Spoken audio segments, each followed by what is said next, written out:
Hi hello అండి. నేను మీ Jyothi. Welcome to cook with me it's tasty. Shravana మాసం కదండి, అందుకే నేను మీకు ఒక మంచి స్వీట్ రెసిపీ చేసి చూపించబోతున్నాను. ఈ స్వీట్ చేయాలంటే మీరు స్టవ్ వెలిగించిన అవసరం లేకుండా హాయిగా ఫ్యాన్ కిందో ఏసీ వేసుకొనో హ్యాపీగా చేసేసుకోవచ్చు. ఇది చూడ్డానికే కాదండి, తినడానికి కూడా చాలా బాగుంటుంది. ఇంకెందుకు ఆలస్యం, రెసిపీ చూసేద్దాం రండి. ముందుగా ఒక మిక్సీ జార్ తీసుకుని అందులో 4 టేబుల్ స్పూన్స్ షుగర్ వేసుకోవాలి. మిక్సీలో వేసుకున్న ఈ షుగర్ని మెత్తని పౌడర్ లాగా చేసుకోవాలి. కొద్దిగా కూడా గరుకుగా ఉండకూడదండి, చాలా మెత్తగా ఉండాలి. పౌడర్ గరుకుగా ఉంటే స్వీట్ టెక్స్చర్ రఫ్గా వస్తుంది, స్మూత్గా రాదు. ఇలా గ్రైండ్ చేసుకున్న షుగర్లోంచి ఒక 4 టీ స్పూన్స్ షుగర్ పక్కన పెట్టుకోవాలి. ఇలా పక్కన పెట్టుకున్న షుగర్ని రెసిపీలో తర్వాత వాడుకుందాం. ఇప్పుడు మిక్సీలో ఉన్న షుగర్ పౌడర్కి ఒక 10 దాకా జీడిపప్పులు యాడ్ చేసుకుంటున్నాను. ఇంకా ఒక 10 దాకా బాదం పప్పులు కూడా యాడ్ చేసుకుంటున్నాను. మీకు ఇష్టమైతే పిస్తా కూడా వేసుకోవచ్చు. ఇవన్నీ యాడ్ చేసిన తర్వాత ఒక 20 దాకా బ్రిటానియా మ్యారీ బిస్కెట్స్ ఉంటాయి కదండి, అవి ముక్కలు ముక్కలుగా చేసి యాడ్ చేసుకోవాలి. ఈ బిస్కెట్స్లో షుగర్ ఎక్కువగా ఉండదండి, అందుకనే ఈ బిస్కెట్స్ యూస్ చేస్తున్నాము. మీరు కనుక గ్లూకోజ్ బిస్కెట్స్ కానీ షుగర్ ఉన్న బిస్కెట్స్ కానీ యూస్ చేస్తే కనుక షుగర్ క్వాంటిటీ తగ్గించుకోవచ్చు. నేను ఇక్కడ మ్యారీ బిస్కెట్స్ యూస్ చేశాను కాబట్టి షుగర్ క్వాంటిటీ కొంచెం ఎక్కువ వేసుకున్నాను. వీటన్నిటినీ ఇప్పుడు మెత్తటి పౌడర్ లాగా చేసుకోవాలి. పౌడర్ అసలు గరుకుగా ఉండకూడదు. మధ్యలో పీసెస్ ఉంటే కనుక జల్లించుకోండి. ఈ పౌడర్ మెత్తగా లేకపోతే కనుక స్వీట్ చేయడం కొంచెం కష్టం అవుతుంది. ఇప్పుడు ఈ పౌడర్నంతా ఒక ప్లేట్లోకి వేసుకోవాలి. ఇందులో ఒక 3 టీ స్పూన్స్ మిల్క్ పౌడర్ వేసుకుంటున్నాను. ఈ పౌడర్నంతా బాగా కలుపుకోవాలి. ఈ పౌడర్లో ఏమన్నా బిస్కెట్ పీసెస్ ఉంటే కనుక పక్కన ఉంచేయండి. ఇదంతా బాగా కలిసింది అనుకున్న తర్వాత ఇందులోకి ఒక చిటికెడు ఆరెంజ్ కలర్ వేసుకుంటున్నాను. ఆరెంజ్ కలర్ కూడా ఈ పిండిలో బాగా కలిసిపోయేలాగా కలపాలి, లేకపోతే కలర్ అనీవెన్గా వస్తుంది. ఇక్కడ నేను 5 టేబుల్ స్పూన్స్ మిల్క్ తీసుకున్నాను.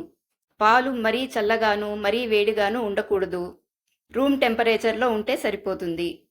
పాలు ఒకేసారి యాడ్ చేయకుండా కొద్ది కొద్దిగా యాడ్ చేసుకుంటూ దగ్గరగా ఒక ముద్దలాగా వచ్చేలాగా కలుపుకోవాలి. పాలు సరిపోకపోతే కనుక మీరు ఎక్స్ట్రా యాడ్ చేసుకోవచ్చు, కానీ కొద్ది కొద్దిగానే యాడ్ చేసుకోండి, మరీ పల్చగా కాకూడదు. వీడియోలో చూపించిన విధంగా టైట్గా కలుపుకోవాలి. చూశారు కదా, ఈ విధంగా గట్టిగా కాకుండా మరీ మెత్తగా కాకుండా ఉండాలన్నమాట. ఇప్పుడు ఒక హాఫ్ టీ స్పూన్ నెయ్యి తీసుకొని ఈ పిండి ముద్దకి అప్లై చేయాలి. ఇలా చేయటం వల్ల పిండి డ్రై అయిపోకుండా ఉంటుంది. ఇప్పుడు ఒక ప్లేట్ పెట్టుకొని ఇందులోకి ఒక కప్పు ఎండు కొబ్బరి పొడిని వేసుకోవాలి. ఇందులోకి 4 టీ స్పూన్స్ పాల పొడిని వేసుకోవాలి. ఇంకా ఒక half teaspoon vanilla essence కూడా వేసుకోవాలి. నేను ఇక్కడ వెనీలా ఎసెన్స్ వేసుకున్నాను, మీరు మీ ఇష్టమైన ఎసెన్స్ వేసుకోవచ్చు. ఇప్పుడు షుగర్ పౌడర్ పక్కన పెట్టుకున్నాం చూడండి, ఆ షుగర్ పౌడర్ అంటే 4 టీ స్పూన్స్ షుగర్ పౌడర్ వేసుకోవాలి. వీటంతటిని బాగా కలిసేలాగా కలుపుకోవాలి. ఇది బాగా కలిసింది అనుకున్నప్పుడు 5 టేబుల్ స్పూన్లు పాలు తీసుకొని కొద్ది కొద్దిగా వేసుకుంటూ డౌలాగా కలుపుకోవాలి. ఒకటేసారి మొత్తం పాలు మాత్రం వేసుకోవద్దు, ఒక్కొక్క స్పూన్ చొప్పున వేసుకుంటూ అంతా దగ్గరకు వచ్చేలాగా కలుపుకోవాలి. పాలు మాత్రం రూమ్ టెంపరేచర్లో ఉండేట్టుగా చూసుకోండి. పాలు సరిపోలేదనుకుంటే ఇంకో టేబుల్ స్పూన్ చొప్పున వేసుకొని అంతా దగ్గరగా వచ్చేలాగా కలుపుకోండి. దీనికి ఒక హాఫ్ టీ స్పూన్ నెయ్యి అప్లై చేసి పొడవుగా ఒక లాగ్ లాగా చేసుకోండి. దీనిపైన క్రాక్స్ రాకుండా చూసుకోండి. క్రాక్స్ వస్తే కనుక కొద్దిగా పాలతో అద్దుకొని స్మూత్గా వచ్చేలాగా చేసుకోండి. దీనిని ఒక అర్ధగంట పాటు ఫ్రీజర్లో పెట్టుకోండి. ఇప్పుడు ఒక ప్లాస్టిక్ షీట్ పరుచుకొని దానిపైన ముందుగా బిస్కెట్ పొడితో చేసుకున్న డో ఉంది కదండి, అది పెట్టుకొని చపాతీని రోల్ చేసుకున్నట్టుగా చేసుకోవాలి. కాకపోతే ఇది రౌండ్గా చేయకూడదు, స్క్వేర్ షేప్లో చేసుకోవాలి. చివర్లలో పగుళ్ళు వస్తే కనుక ఫింగర్స్తో స్మూదెన్ చేసుకోవాలి. ఇదంత పెద్ద కష్టమేం కాదండి, చాలా ఈజీగానే అయిపోతుంది. ఇప్పుడు చపాతీ కర్రతో సున్నితంగా పైన రోల్ చేసుకోవాలి. సర్ఫేస్ అంతా స్మూత్గా వచ్చేలాగా చూసుకోవాలి. వీడియోలో చూస్తున్నారు కదా, ఈ మాత్రం థిక్నెస్లో ఉండాలి. మరీ సన్నగా చేయొద్దు, మరీ లావుగా కూడా చేయొద్దు. ఇప్పుడు కోకోనట్తో ఒక లాగ్ లాగా చేసుకున్నాం కదండి, అది తీసుకొచ్చి దీనిపైన పెట్టి కోకోనట్ లాగ్ని ఆరెంజ్ డో షీట్ ఉంది కదండి, దాంతో కవర్ చేసేయాలి. కంప్లీట్గా కవర్ చేయాలన్నమాట. ఇదంతా ప్లాస్టిక్ కవర్ సహాయంతో చేస్తే కనుక చాలా స్మూత్గా వస్తుంది, ఈజీగా కూడా అయిపోతుంది. ఒకవేళ క్రాక్స్ వస్తే చేతికి పాలు అద్దుకొని స్మూత్గా వచ్చేట్టు చేయండి. కోకోనట్ లాగ్ని కంప్లీట్గా సీల్ చేసేయాలి. చూశారు కదా ఎంత స్మూత్గా వచ్చిందో? మీకు కూడా అలాగే వస్తుందండి. ఒకసారి ట్రై చేయండి, మీకే తెలుస్తుంది ఇది ఎంత ఈజీ రెసిపీయో అని. కలర్ చూడండి ఎంత బాగా వచ్చిందో. ఇలా ఎడ్జెస్ కూడా కవర్ చేసేసుకోవాలి.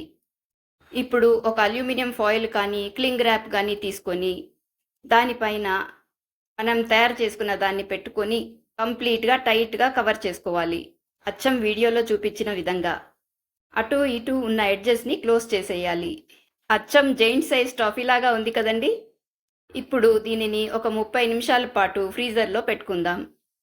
ఇలా 30 నిమిషాలు ఫ్రీజర్లో పెట్టుకున్నాక బయటికి తీసి మనం క్లింగ్ ర్యాప్తో చుట్టుకున్నాం కదండి, అది తీసేసేయాలి. ఇలా మనం ఫ్రీజర్లో పెట్టుకోవడం వల్ల పీసెస్ కట్ చేయడం చాలా ఈజీ అయిపోతుంది. ముందుగా చివరి పీసెస్ కట్ చేసేసుకొని పక్కన పెట్టేసేయాలి. తర్వాత డో మొత్తాన్ని స్లైసెస్గా కట్ చేసుకోవాలి. మరీ సన్నగా కాకుండా లావుగా కాకుండా పీసెస్ని కట్ చేసుకోవాలి. మరీ సన్నగా చేస్తే విరిగిపోతాయండి, మరీ లావుగా చేస్తే కూడా అంతగా బాగోదు. మనం స్వీట్ షాప్లో చూస్తాం కదా, స్వీట్ పీసెస్ ఏ సైజులో ఉంటాయో ఆ థిక్నెస్లో కట్ చేసుకోవాలి. ఇలా కట్ చేసుకున్న పీసెస్ని పిస్తా స్లైసెస్తో అలంకరించుకోవాలి. చూశారు కదా ఎంత బాగుందో స్వీట్. మీకు కూడా ఇలాగే వస్తుందండి, ట్రై చేయండి. ఇది సింపులే కాదండి, చాలా టేస్టీగా ఉంటుంది. మీకు గనక ఈ వీడియో నచ్చితే ఒక లైక్ చేసి ఛానల్ని సబ్స్క్రైబ్ చేసుకోండి. మరిన్ని కొత్త కొత్త రెసిపీస్ మీ ముందుకి తీసుకొస్తాను. Thank you for watching.